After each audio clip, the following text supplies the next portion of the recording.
Hello, and welcome to the next episode of a cornucopia of Tales and Tellers. Last week and this week, we have been telling stories of earth, wind, fire, and water. Last week was fire and water's turn, and this week is wind and earth. So, hello, Simona. Hello, Alan. I'm really happy to be here for the second part of our two-part special episodes on the four elements. And what is the tale you shall be telling us today? So, today I'm going to tell you a story by British folklore. It's a story of the apple tree man. And what Hmm. about your story, Alan? So, my story is probably for younger audiences, but my story is about the wind. And I love the idea of a community of people having communication with one of the forces of nature. There was once a farmer who left his son a broken down cottage with some old trees, a stable with no roof, an ox covered in sores, and a donkey with a wonky leg. The boy took care of the animals, and then he tried to mend the cottage and the stable as best as he could. Then he saw that the old trees were apple trees, and he realized that the more he looked after the land, the better the tree grew. And since the trees were growing strong and fine, the more fruit they gave. And the more fruit they gave, the better he could feed himself and the two animals. And the animals grew strong. They converted their food into dung. And the more dung he gave to the land, the better the trees grew and the better the fruits were. And soon there were enough apples to make cider. Oh, it was a delicious cider, and there was enough cider to be sold. And so the son sold the cider at the market, and he earned some money, but it wasn't enough to make all the repairs to the cottage. He took care of the ox and the donkey. He made sure that they were all right. Then he went to the apple orchard and stood there among the trees. He was so sad. He had in his hand the last cup of cider. He raised it up in the air and said, "Thank you, apple trees. Thank you. I drink to you and I thank you for the crop that kept me going and kept the animals going and well fed. Now I return your efforts to you because I have to go, but you need to keep going. I won't be here for you because I cannot afford to repair the cottage. I haven't got enough money." And saying so, he poured the last cup on the roots of the oldest tree in the orchard. And suddenly, there was a strange sound, and a man stepped out of the shadow of the old apple tree. The, the son, well, he was a bit scared, a bit worried. What was happening? But soon he realized that there was no need to worry.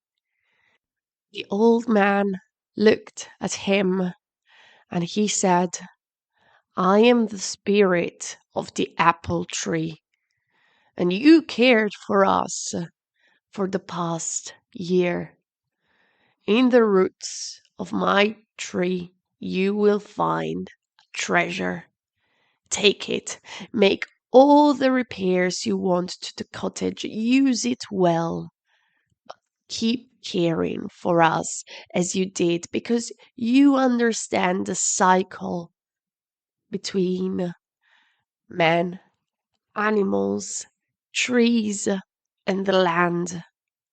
We trust you. Do good. And then he disappeared. And the son looked and dug, and he found treasure. He cried. He could make all the repairs he wanted to the cottage and have more to feed them and keep caring for the apple tree orchard. And so the cycle continues. Fado, fado. In a land where the wind whispered secrets and the leaves danced to its tunes, there existed a village known for its harmonious relationship with nature. This village, nested at the foot of the Whispering Mountains, was home to people who could understand the language of the wind. They were wind talkers, guardians of an ancient wisdom passed down through generations. The story begins with Ella, a young girl with a rare gift of not just understanding the wind, but controlling its force. Ella was named after the wind, but it was said her destiny was intertwined with the fate of the village. However, Ella struggled to control her abilities and often caused more harm than good. Despite her challenges, she was determined to master her gift and earn a place among the infamous wind talkers. One day, a fierce storm approached the village, unlike any seen before. It was the Wrath Wind, a mythical storm said to be summoned by the anger of the earth itself. The elders knew that no ordinary measures could quell this wrath wind. It required the intervention of a wind talker with extraordinary abilities. Their village turned to Ella, their last hope to calm the storm and save their homes. Feeling the weight of her village's expectation, Ella climbed to the highest peak of the Whispering Mountains, where the wind was able to speak the loudest. There she stood firm, closing her eyes to connect with the heart of the wind. She felt its anger, its pain, and its sorrow. Understanding its language, Ella began to speak to the Wrath Wind, and her words carried by smaller breezes to the heart of the storm.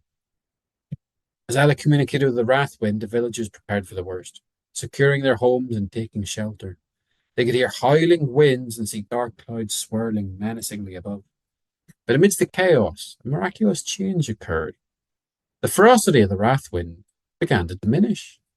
Its howls turned to whispers, and the dark clouds started to disperse, revealing the moonlight once more. Ella had done the impossible. She'd calmed the Wrath Wind, but not through force, but through understanding and compassion. She listened to its grievances, learning the storm was born of the earth's distress over the villagers' neglect of their duties to protect nature. Ella promised the Wrath Wind that the village would change its ways, respect, and live in harmony with the earth once more. When Ella descended from the mountain, she was greeted with awe and gratitude. The village celebrated her bravery and wisdom, and for that day forward, she was known as the greatest wind talker of her time.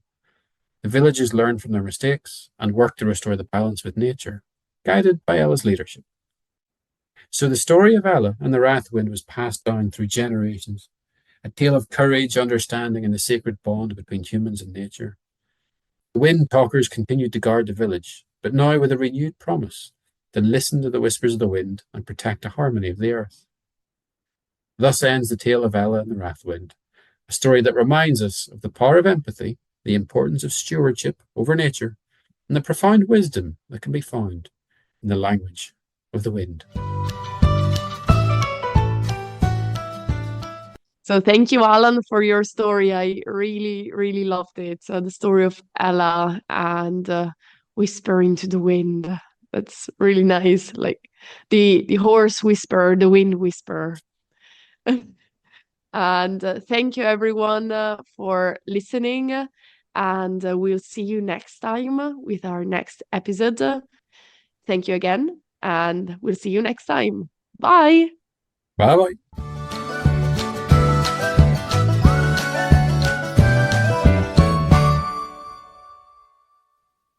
cornucopia of Tales and Tellers is a passion project brought to you by English teachers Alan and Simona, who want to create a compilation, or cornucopia, if you will, of stories from all around the world and by as many tellers from around the world as possible.